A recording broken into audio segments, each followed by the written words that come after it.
नमस्कार दोस्तों, आप सभी का स्वागत है इस YouTube चैनल पर। कई बार जब लोग जीवन में काम करना शुरू करते हैं तब उन्हें बहुत ज़्यादा दर्द होता है, तकलीफ होती है, उन्हें बहुत ज़्यादा मेहनत करनी पड़ती है और ये बात उनसे बर्दाश्त नहीं हो पाती है। उनका शरीर जवाब दे देता है और वो उस काम को छोड़कर किसी और तरकीब से सफल होने का प्रयास करते हैं। लेकिन याद रखिएगा, इस प्रकार से कोई भी व्यक्ति जीवन में सफल नहीं हो पाता है।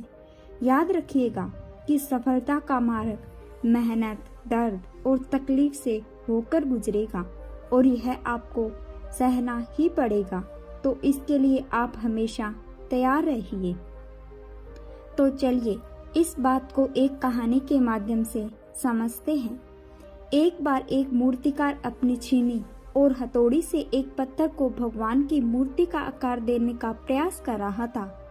जैसे ही वह छीनी पर अपना हथौड़ा चलाता, वह पत्थर चिल्लाने लगता और कहने लगता कि ये क्या कर रहे हो, मुझे इतना मार क्यों रहे हो, मुझे बहुत दुख हो रहा है, तकलीफ हो रही है, पीड़ा हो रही है, मुझे अपने हाल पर छोड़ दो और यहाँ से चले जाओ। मूर्तिकार ने उस पत्थर से कहा, मुझे बहुत अच्छे से पता है कि तुम्हें बहुत ज्यादा दर्द हो रहा है, तकलीफ हो रही है और तुम बहुत ही ज्यादा पीड़ा में हो। लेकिन यदि आज तुमने इस दर्द को नहीं सहा, इस तकलीफ को नहीं सहा, तो जीवन भर तुम यही इसी प्रकार से पड़े रहोगे। मुझे पता है कि तुम में आगे बढ़ने की अपार संभावना है। तुम एक बहुत अच्छे पत्थर हो, लेकिन यदि तुम इसी प्रकार से रहोगे तो कभी भी आगे नहीं बढ़ पाओगे। इतना कहकर मूर्तिकार ने औजार उठाए ही थे कि पत्थर फिर से चिल्लाने लगा, गिड़गिड़ाने लगा, विनती करने लगा कि मुझे अपने हाल पर छोड़ दो। मुझे पता है कि जीवन के लिए कौन सी चीज सही है और कौन सी चीज गलत है। मुझे बहुत ज्यादा दर्द हो रहा है। अब मैं इस तकलीफ को बहुत ज्यादा नहीं सह सकता। मैं जिस हाल में, जो उस हाल में छोड़कर मुझे तुम यहाँ से चले जाओ। उस मूर्तिकार ने फिर से उस पत्थर को समझाने की कोशिश की, ज्यादा अधीर मत बनो और अपने सब्र को बनाए रखो। थोड़ी देर और इस दर्द को सहो।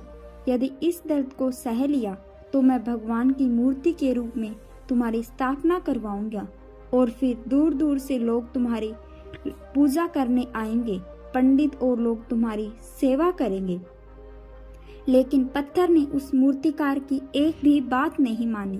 वह चिल्लाता रहा और अपनी बात पर अड़ा रहा। मूर्तिकार ने उस पत्थर को समझाने की बहुत कोशिश की, लेकिन वो पत्थर नहीं माना। अब मूर्तिकार भी थक चुका था और वह उस पत्थर को छोड़कर आगे बढ़ गया। थोड़ी ही दूर जाकर देखा, एक और बहुत ही अच्छा पत्थर वहां पर पड़ा हुआ था। उसने छीनी और हथौड़ी उठाई और उस पत्थर को मूर्ति बनाने के लिए वो तैयार हो गया। मूर्तिकार ने छीनी और हथौड़ी का वार दूसरे पत्थर पर जारी रखा।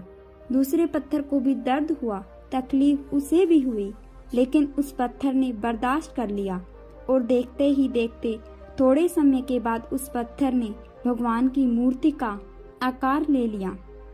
थोड़े दिन बाद उस मूर्ति की एक मंदिर में स्थापना हो गई। धीरे धीरे करके लोग वह पूजा पाठ करने आने लगे। लोगों की मन्नतें वहां से पूरी होने लगी और वह मंदिर बहुत ही ज्यादा प्रसिद्ध हो गया। अब धीरे धीरे कर दूर दूर के गांव से लोग वहां पूजा पाठ करने आने लगे।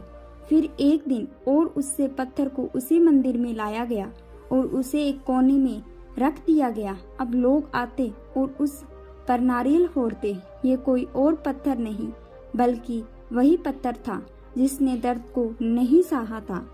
अब वो पत्थर मन ही मन बहुत ही ज्यादा पछता रहा था, दुखी हो रहा था और अपने आप से कह रहा था कि काश मैंने उस दर्द को, उस तकलीफ को सह लिया होता तो आज लोग मेरी भी पूजा करते।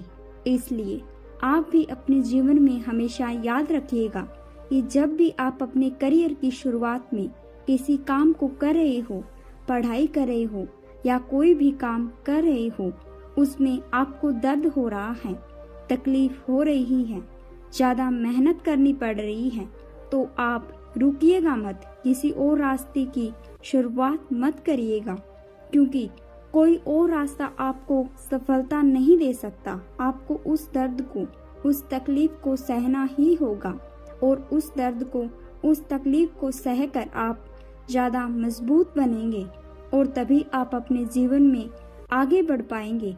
और जीवन में हमेशा याद रखिएगा कि आपको पहले पत्थर की तरह नहीं बल्कि दूसरे पत्थर की तरह बनना है।